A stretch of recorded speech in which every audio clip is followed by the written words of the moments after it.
बच्चों एवं प्यारे मित्रों, आज हम लोग पढ़ेंगे भारतीय सेना की स्थिति एवं युद्ध कला। वैसे हम लोग इसके पहले जो है यूनानी सेना के बारे में पढ़ चुके हैं, सिकंदर की युद्ध कला कैसी होती थी।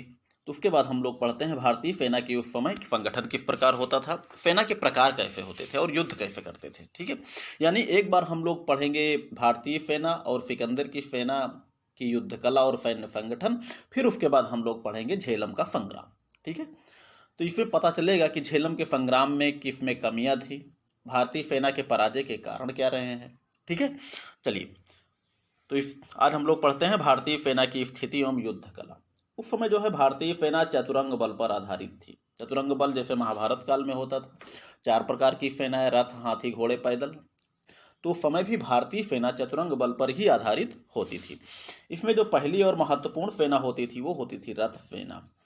अब देखते हैं राजा पोरस उस समय जो कि झेलम का संग्राम जिसमें भारतीय सेना के सेनापति थे, झेलम के संग्राम जैसे हम मानते हैं कि 2 पक्षों के बीच में हुआ था, सिकंदर और पोरस के बीच में। तो सिकंदर की युद्ध कला तो हम पढ़ चुके। अब हम लोग पढ़ेंगे पोरस की सेना का सैन्य संगठन या भारतीय सेना का सैन्य संगठन। ठीक है, चलिए रथ सेना जो होती थी ये भारतीय सेना का एक महत्वपूर्ण अंग होती थी और रथ सेना पर ही विजय एवं पराजय निर्भर होती थी, जैसा कि महाकाव्य काल में भी होता था। रथ सेना का महत्वपूर्ण हथियार जो होता था वो धनुष और बाण होता था और रथों का आकार चूंकि भारी होता था, भारी प्रकार के रथ होते थे। जो कि रथ एक ऐसे आप देख ही सकते हैं, रथ को चलने के लिए सड़क की जरूरत पड़ेगी और ठोस भूमि की जरूरत पड़ेगी। ऊबड़ खाबड़ भूमि हो या गीली भूमि हो या नमी भूमि हो, दलदली हो, नदियों में, वहां पर रथ हो नहीं जा सकते या रथ नहीं चल सकते। ठीक है, रथ जो है केवल समतल एवं ठोस भूमि पर ही कार्य कर सकती थी रथ सेना। ठीक है, सकती थी। और अन्य किसी प्रकार की भूमि जैसे पहाड़ी हो गई, ऊंची नीची भूमि, गीली हो गई, दलदली हो गई आदि पर रथ सेना कार्य नहीं कर सकती थी। वहां पर तो रथ सेना चल ही नहीं सकती थी, युद्ध करने की बात तो दूर है। और उस समय रथों के जो आकार होते थे आप देख सकते हैं, रथ कैसे होते थे। रथों पर कुल 6 योद्धा सवार होते थे।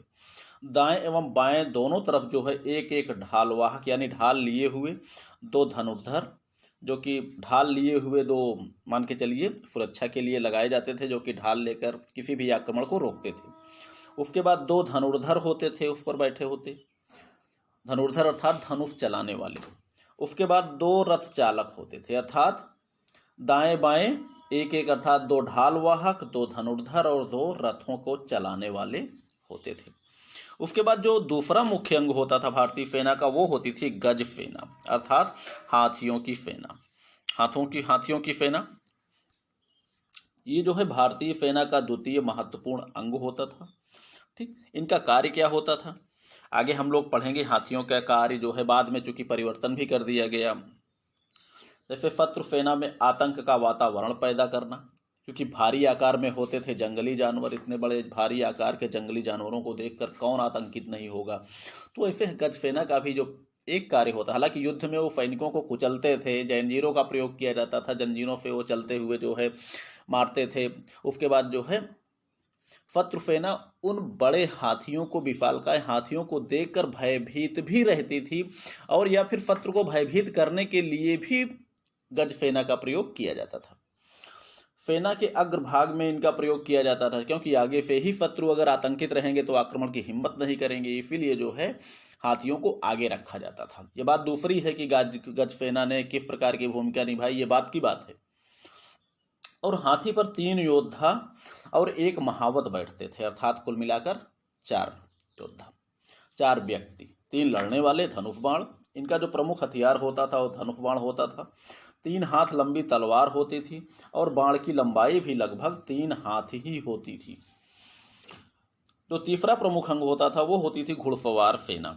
भारतीय सेना का ये तीसरा अंग होता था, जो कि अपेक्षाकृत कमजोर, अपेक्षाकृत का मतलब सिकंदर की तुलना में ये कमजोर होता था। ठीक है, सिकंदर की तुलना में माना जाए, या रथ सेना, सिकंदर को छोड़ दीजिए आप, रथ सेना जो भारतीय सेनाओं के रथ और गज सेना के बाद जो है तीसरा स्थान प्राप्त था, अर्थात प्रमुख अंग रथ सेना का होता था, दूसरा जो है प्रमुख अंग गज सेना का होता था, तीसरा प्रमुख और जिसे कि कमजोर अंग माना जाता था उनके मुकाबले वो होता था घुड़सवार सेना का। ठीक, अपेक्षाकृत यह कमजोर समझा जाने वाला अंग होता था। गतिशीलता की दृष्टि से भी शत्रु के मुकाबले कमजोर थी, अर्थात सिकंदर के मुकाबले इनकी गति जो है कम होती थी, क्योंकि सिकंदर की सेना में उच्च नस्ल के घोड़े होते थे जो कि बाहर से विदेश से आए थे और सभी जो है युद्धरत कार्य करते हुए दौड़ते हुए आए थे। और भारतीय सेना की इसीलिए भारतीय घोड़े जो है सिकंदर की तुलना में वो घटिया किस्म के थे और यूनानी घुड़सवारों की तुलना में निम्न कोट की थी भारतीय घुड़सवार सेना। इनका जो महत्वपूर्ण हथियार था वो होता था भाला, जिसे उसमें फूल या प्राफ कहा जाता था, या इसे फूल प्राफ या फौनिया भी कहा जाता था, और फूल की लंबाई लगभग 9 फीट होती थी। ठीक, अगला जो चौथा प्रमुख अंग होता था भारतीय सेना का वो होती थी पैदल सेना। पैदल सेना आप जानते ही हैं, भारतीय सेना के चतुरंग बल का एक महत्वपूर्ण समझा जाने वाला अंग होता था। हल्के कवचयुक्त लेकिन शत्रु के मुकाबले निम्न कोट के होते थे। भाई शत्रु का मतलब सिकंदर की जो प्रमुख पैदल सेना होती थी वो होती थी यूनानी फ्लैंक्स, जिसके ऊपर विजय और पराजय निर्भर करती थी, अर्थात कहा जाए कि प्रमुख सेना ही उसके फ्लैंक्स की होती थी, तो अतिशयोक्ति नहीं होगी।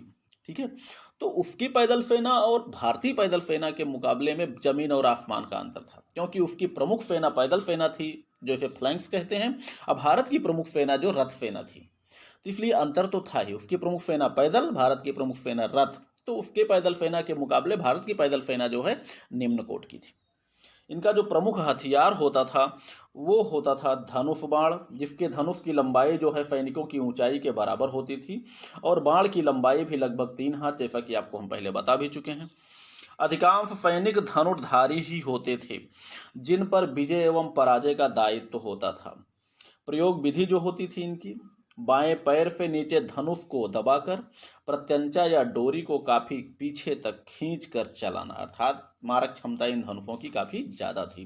तीर की गति इतनी होती थी कि ढाल एवं कवच को भी पार कर जाते थे।